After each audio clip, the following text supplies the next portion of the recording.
Voy a iniciar con el artículo de Lola Burgos, en donde ella lo que va a hacer es recrearnos con un paciente que tiene una problemática que data de un abuelo suyo que tuvo la cuestión de que estaba metido en el ejército, en lo que aquí en España es la División Azul. Entonces, fíjense ustedes cómo en este artículo vamos a tener la posibilidad de ver las transmisiones inconscientes que se llegan a dar en ciertos pacientes que vienen de los ancestros. Entonces, hay angustias en esas personas que no las vivieron en carne propia, pero que fueron vividas, en este caso, por uno de los abuelos que estaba en la División Azul, que ustedes saben que aquí en España eso es algo importante en la historia de este país, y por el otro lado, otro de sus abuelos había sido carabinero en la República. Entonces, estas complejidades que traen problemáticas psíquicas importantes es de lo que va a hablar Lola Burgos en su artículo, que me parece interesante porque viene de la mano con el artículo que sigue, que es el de Gorana Manenti, una psicoanalista en París que nos va a hablar precisamente de un paciente que llega a su consultorio con un problema también de angustia de guerra. En este caso, de lo que llama Gorana, la Gran Guerra, que es en realidad la Primera Guerra Mundial. Entonces, uno de los ancestros de este paciente fue soldado en esa guerra, y entonces estuvo en las trincheras, y oía las bombas, y se lo transmite al nieto por discurso. Entonces, cuando este hombre llega al consultorio de Gorana, que es un hombre, vamos a decir, actual, de más de 40 años, bastante triunfador, pues no entiende por qué de pronto está teniendo una serie de angustias que no capta de dónde le vienen, pero que tiene que ver con la guerra y que tiene que ver pues con ese tipo de experiencia. Y él dice, pero es que yo nunca he vivido algo así, pero tiene como reprimido el recuerdo del discurso que el abuelo le contó cuando él era niño. Entonces estos dos artículos son muy interesantes porque nos permiten dilucidar desde el punto de vista del psicoanálisis lo que nosotros como psicoanalistas tratamos de transmitir constantemente, y es el hecho de que son las transmisiones inconscientes que se hacen por medio del lenguaje, del discurso, hablado y a veces no hablado, lo que va a afectar la huella en el campo inconsciente del sujeto. Después tenemos el artículo de Néstor Braunstein, que es un psicoanalista en México. Él fue director de donde yo hice la maestría allá en el Distrito Federal, un hombre que ha estado aquí en Toledo presentando varios libros con nosotros, probablemente algunos de ustedes lo han visto en persona.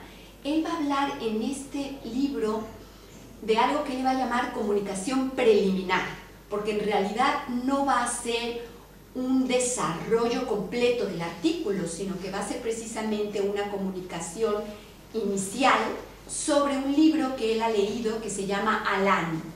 El libro es un libro que se ha publicado en Francia y que es escrito por la esposa de Alain, que como ustedes deben de saber es un cineasta muy reconocido y un escritor muy reconocido en Francia de apellido Rob Grillet.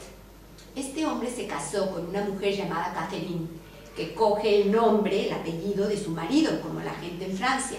Entonces ella es Catherine Rob Grillet, y ella es la que va a escribir el libro. Cuando muere su marido, escribe este libro que se llama Alain. Entonces, bueno, uno cree que es un libro de amor, pero es un libro en realidad que va a hablar de una relación de 56 años de matrimonio, de una pareja en donde la relación que hay entre ellos dos es fuerte, en donde hay bastante complicación en esta relación, digamos así, en donde podemos ver pasajes intensos de situaciones de dominación, y que es un libro que nos va a poner en contacto con la angustia, porque precisamente de lo que se trata es de tratar de definir que en el perverso hay una ausencia de angustia, pero que lo que el perverso de alguna manera busca es angustiar al otro. Después tenemos el artículo de Gerard Pommier, que es un psicoanalista en París, fundador de la Fundación Europea para el Psicoanálisis, y él nos va a hablar de un interesante tema que es la histeria masculina. Y digo interesante porque fíjense ustedes que nuestro nuevo libro es un libro que va a hablar precisamente del tema de la histeria. le vamos a titular histéricas insatisfechas, pero a la A de histéricas le vamos a poner arroba, para que de esa manera se sepa que también están incluidos los sujetos masculinos, que también padecen de histeria. El artículo de Gerard Pommier habla de un sujeto masculino que padece histeria y nos va a hablar de la angustia en esta situación en donde se desarrolla una misoginia. ¿Por qué hay una misoginia en este caso en particular que desarrolla Pommier? Pues él va a decir que es por la angustia que se produce en algunos sujetos masculinos o femeninos por no poder comprender esa parte que se escapa del sujeto femenino, a lo que le llamamos el goce. Eso donde algunos decimos que las mujeres estamos locas o que no se les entiende y que es algo que se escapa al control, en algunos sujetos les produce tal insoportabilidad que los lleva en muchas ocasiones a atacarlo, a ser agresivos ante esta situación femenina. Y de eso va a hablar este artículo, que es muy interesante. Después tenemos el de Roland Chemama, que va a hablar del clivaje. Es una palabra que utiliza este psicoanalista que también trabaja en París y que nos habla de la dualidad del sujeto, no solamente la dualidad a nivel de la angustia, que es una doble cara de la angustia, sino que hay una dualidad en el sujeto en sí como estructura, una ambivalencia. Entonces es muy interesante ver cómo en algunas ocasiones hay estos sujetos que piensan que tenemos como que blanco y luego negro, y la verdad es que hay una gama de grises. Entonces, en la gama de grises es en donde tenemos esta ambivalencia. Eso que de pronto podemos sentir amor por alguien y luego al mismo tiempo odio, o por lo menos el mismo día. Es esto, la dualidad, la doble cara de la angustia. Después tenemos el de Belén Rico, que ella nos va a hablar de este cuento tan interesante de Maupassant, que fue escrito en 1887 y que se llama El Orla, y que, como ustedes recordarán, Jacques Lacan lo toma para hablar en el Seminario de la Angustia, precisamente de este cuento de El Orla.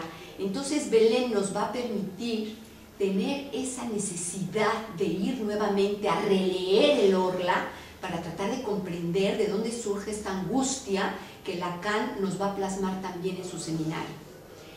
El artículo de José Eduardo Tappan, que es un psicoanalista en México, a mí me pareció muy interesante porque recuerdo un paciente que viene a mi consultorio y me dice: estoy angustiadísimo, doctora, porque mi madre me ha dicho que yo soy el arquitecto de mi propio destino.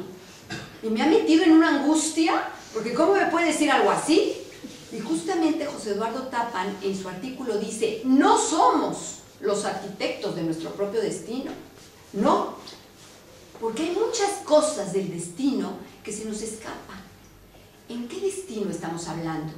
Estamos hablando del campo inconsciente, precisamente. No podemos decir que somos los arquitectos de nuestro propio destino si desconocemos el mundo inconsciente que nos habita. Desde el psicoanálisis nosotros decimos que el yo no es el amo de nuestra casa. El amo de nuestra casa tiene que ver con el mundo inconsciente. Y si no conocemos el mundo inconsciente, pues hay mucho de nosotros mismos que no conocemos. Y por eso en el consultorio de un psicoanalista es en donde vemos este tipo de cosas que nos dicen los pacientes: es que hice eso y no sé por qué lo hice. A eso es a lo que se refiere esto de que no eres el arquitecto de tu propio destino. Solo mediante un recorrido psicoanalítico podríamos realmente poder empezar a entender ciertas cosas de nuestro mundo inconsciente. Y no todas. Va a haber algunas que se nos van a seguir escapando. Luego tenemos el de Hans Settel, un psicoanalista también en México, Distrito Federal, que va a hablar del feminicidio que existe en Ciudad Juárez, en México. Lamentablemente, muchas mujeres han sido asesinadas. Ha habido hasta series que han hecho sobre eso. Pues Hans nos va a hablar de las fórmulas de la sexuación, nos va a poner en contacto nuevamente con estos sujetos que tienen esta insoportabilidad hacia las mujeres, hacia este campo de lo femenino. Nos va a decir, mediante las fórmulas de la sexuación de Jacques Lacan, cómo hay una parte del mundo femenino que se escapa al control de la psique humana y que eso produce mucha insoportabilidad y en muchos casos pues el atacarlas, como decía, por ejemplo, Ana Nodal ahora, sobre estas situaciones de bullying, de acosos, de maltratos. En muchas ocasiones tiene que ver con cosas que no se comprenden, que el sujeto no entiende. Entonces, como no lo entiende, lo ataca. Y de eso va a tratar el artículo de Hans. Christian Hoffmann es un psicoanalista que vive en París y que va a escribir un artículo junto con una alumna de él, de París, Diderot, una universidad que se encuentra en París y que ellos estudian psicoanálisis, y van a escribir un artículo sobre la angustia y la subjetividad. Van a hacer un recorrido bastante riguroso, tanto freudiano como después lacaniano, para poder darnos el concepto de la angustia en Freud y en Lacan. Y además de la teoría, que es bastante interesante, nos van a hablar de un caso clínico de un paciente que va a un muelle, y en el muelle de pronto el paciente se siente angustiado cuando ve venir a un sujeto que está uniformado. Ya saben, estos uniformes de la Guardia Civil, por ejemplo, o los uniformes de los policías, o los uniformes de los militares. Algunas personas cuando van caminando por la calle y de pronto se encuentran a alguien vestido de uniforme, de pronto se les viene como una angustia, como un miedo. Y en algunas ocasiones ese miedo es más fuerte de lo normal. Digamos que te puedes recorrer un escalofrío porque andas medio mal con la ley. Pero cuando la angustia viene un poco más fuerte, entonces hay que ir allí como a tratar de ver por qué te causa tanta angustia este sujeto que con ese uniforme de alguna manera te está representando la autoridad o la ley. El artículo de Lidia Arroyo, que es una psicoanalista que se encuentra en México, Distrito Federal, nos pone en contacto con los psicoanálisis de los niños y va a hablar de las fobias, va a hablar de estos niñitos que de pronto, como saben ustedes, a cierta edad ya no debe haber enuresis y algunos niños siguen teniéndola. Entonces tienen pesadillas, tienen fobias, tienen miedo, y esto es de lo que habla el artículo de ella, en donde pone de relieve la importancia del psicoanálisis, no solamente en adultos, sino también en niños. Teresa Mendoza, una psicoanalista también en México, Distrito Federal, nos va a poner en contacto con los peligros, ella le va a llamar estos deportes de riesgo. Ya ven que hay sujetos que de pronto se les ocurre hacer deportes de riesgo, como ponerse, por ejemplo, pues en una moto en el agua, pero yendo muy rápido. Ya ven, hay muchos de estos que acá en España llamamos pijos, que de pronto se mueren haciendo estos deportes de riesgos, ¿no? Pues es un poco eso. ¿Por qué la gente de pronto decide elegir hacer eso? Y bueno, lo hacen como algo natural y no se dan cuenta de que están poniendo realmente su vida en peligro. Y un paciente de ella viene al consultorio que practica normalmente deportes de riesgo sin problema, pero de pronto un día se da cuenta que se está poniendo en riesgo. Es como que se le revela. Y entonces viene al consultorio y empieza allí a tratar de entender por qué ha hecho esto la mayor parte de su vida y por qué de pronto un buen día le da miedo, lo que antes no le había dado miedo. Y por último, el artículo de Marta Jerez. Ella es una psicoanalista que está en Argentina y ella nos va a hablar de este cuadro que justamente hemos puesto nosotros en la portada de nuestro libro. Es la pintura de Edvard Munch. Ya saben que este cuadro de este pintor noruego es un cuadro muy conocido, se llama El Grito. Y la verdad es que El Grito, nada más de verlo, da angustia. Trata precisamente de esa imagen de la angustia. Yo me acuerdo que una vez yo tenía ese cuadro en el consultorio y varios pacientes me decían que por favor lo quitara de inmediato. O sea, era como que solo ver el cuadro ya era como... Y es que es fuerte, es un cuadro fuerte ya de por sí. Y Marta Jerez va a hablar de una frase que me parece interesante decirles porque creo que de alguna manera representa el cuadro. Ella dice, ese momento donde el sujeto va más allá de la soledad, le llama ella una soledad gocera y muda. Es donde ya el grito ya no tiene voz, sino que va más allá. Es ya un grito sin voz, un extremo mucho más allá de lo que puede ser la angustia. Porque cuando uno grita, ¿ven? Todavía tenemos allí como un reclamo al otro. Pero cuando no gritas, cuando ya es simplemente esa imagen la que está allí, y que te pone la piel de gallina, es este más allá de la angustia, a donde apunta el artículo de Marta Jerez, hablándonos además de un paciente, la manera como ella visualiza el final de análisis en un paciente de ella, que va a ser un pasaje a algo nuevo en ese sujeto en el momento en el que puede separarse de un padre ideal y tira de alguna manera la imagen de ese padre ideal, pero siempre habiendo pasado ese extremo de soledad, de angustia, de soledad, como decimos acá en España, que te pasas 3 pueblos de la angustia.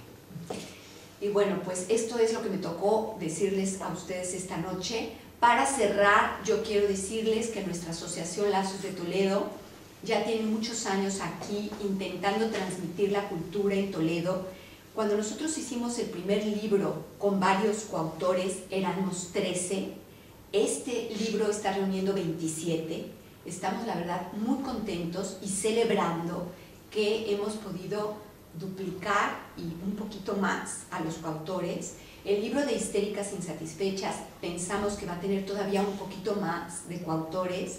Entonces estamos contentos con este pequeño granito de arena que tenemos para contribuir a la cultura en Toledo. Las personas que tengan interés en nuestra asociación, al finalizar el evento, por favor acérquense con nosotros, porque nosotros constantemente estamos haciendo eventos culturales, hacemos monólogos femeninos, hacemos presentaciones de libros, hacemos conferencias, seminarios, damos clases y abrimos nuestra pequeña contribución intelectual en esta ciudad de Toledo, junto con Madrid, porque estamos pegaditos y hacemos muchas cosas también en Madrid. Así que cuando ustedes quieran tener algún acto cultural, seguro se meten en nuestro blog y van a encontrar algo. Muchas gracias y buenas noches.